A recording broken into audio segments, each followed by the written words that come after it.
I'll start by wishing everyone a very happy Durga Puja. I thank the media also who is covering this bite so that I got the opportunity to extend my wishes to all the different communities of the district, the state as well as country.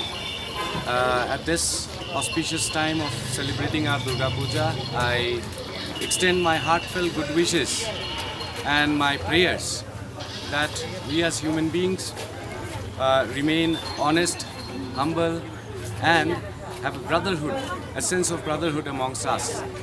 In fact, this festival of Durga Puja is a festival which is an extravaganza of celebrations, wherein we celebrate the divine power of the goddess Durga, the feminine power, which shows or portrays rather the good getting the victory over the negative, over the darkness.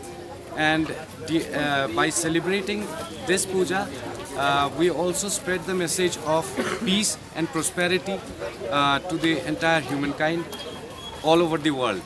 So with these few words, I'd like to thank your media and as well as the district administration, the police administration, the various other departments, the Rangbachanong of different localities of the district of Jowai, who have extended their extensive cooperation and help to make us happen this celebration, a grand and beautiful celebration. Thank you.